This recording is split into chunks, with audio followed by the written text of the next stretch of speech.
You know how it is. Every now and then, an app just comes out of absolutely nowhere and explodes. One day, you've never heard of it. The next, it feels like it's the only thing anyone is talking about. Well, today we're diving into the story of Arattai, a new challenger that has everybody asking one single massive question. Could this finally be the app to take on a giant? It all started with this number, 7.5 million. Now, in the world of app launches, that's not just a big number. That's an earthquake. That's the kind of number that makes everyone, and I mean everyone, sit up and pay attention. But here's the really wild part. It hit that number in just 3 weeks. To give you some perspective, at its peak, it was pulling in 2 million new users in a single day, shooting straight to the top of the app charts in India. That isn't just growth, that's a full-blown viral phenomenon. And of course, all that hype immediately lit the fuse on the ultimate question. Could this actually be it? Is this the app to finally challenge the big green giant?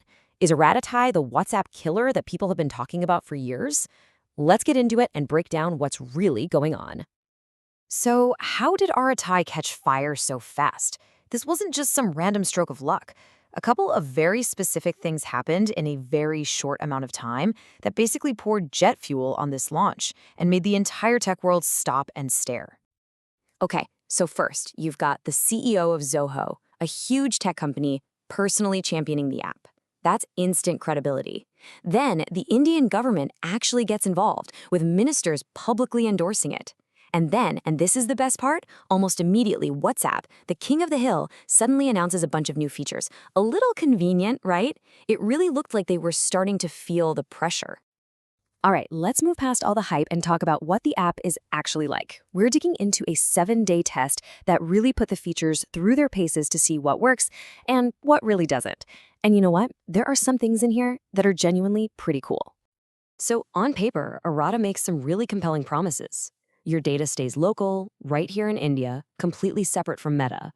You can add friends with a username instead of your personal phone number, which is a huge win for privacy. It's built to run smoothly even on older, slower networks. No weird AI features popping up when you don't want them. And maybe the biggest promise of all, 0 ads ever. Now, all of that sounds incredible, doesn't it? Especially the privacy part. But this is where we hit the first and, honestly, the biggest snag. That huge promise of privacy, well, it turns out it's not quite as solid as it sounds. This quote from our source material just nails the issue perfectly.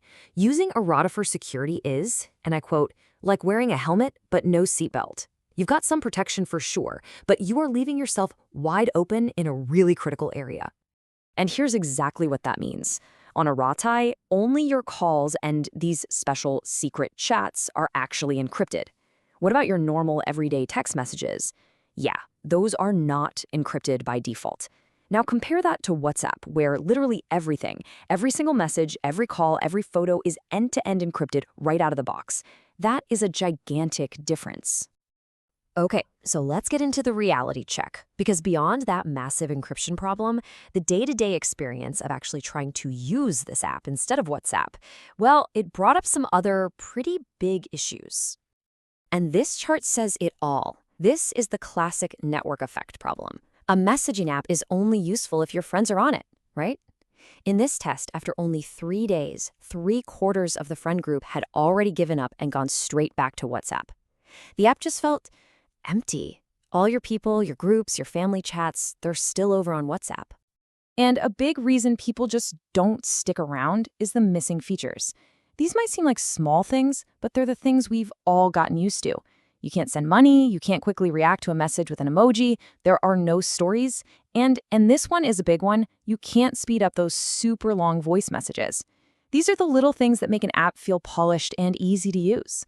So you weigh the good and the bad, and it all comes down to one question. Should you download it? Should you actually try to make the switch? Well, the answer really truly depends on what kind of user you are. This chart lays it out perfectly. If you're passionate about supporting Indian tech, if you absolutely hate ads, or if you have a slow internet connection, then yeah, give it a go. But if your entire social life runs on WhatsApp, if you need it for payments or business, or if you send sensitive stuff via text, you should probably stay away for now. And really, the biggest roadblock is still there. If you can't get your friends to switch with you, it's just a non-starter. Okay, so Arattai clearly has some issues it needs to work out. But if we zoom out the bit, the story of this app is about way more than just its feature list. It's about the health of the entire digital world we all communicate in. For Errata to actually survive and become a real competitor, there's a pretty clear road ahead. Step one, and this is totally non-negotiable, it has to add full default encryption for all text messages. After that, it needs to build in those missing features, grow its user base to a point where it doesn't feel empty, and show that it can keep up with rapid updates. And why does any of this matter so much? Because of this number, 3 billion. That's roughly how many people around the world use WhatsApp. It's a scale of influence for one single company that is almost impossible to wrap your head around. And that forces us all to ask a really important question. Is it okay?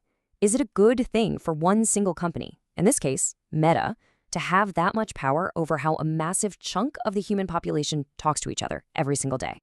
And that brings us to the final thought here. Maybe the real point isn't for everyone to delete WhatsApp and switch to Arattai. Maybe the real win is just having a legitimate competitor in the ring. Because at the end of the day, competition makes everyone better. It forces the big guys to innovate and to listen to their users. So even if you never, ever leave WhatsApp, the fact that a real challenger exists might just be the best thing that could happen to it.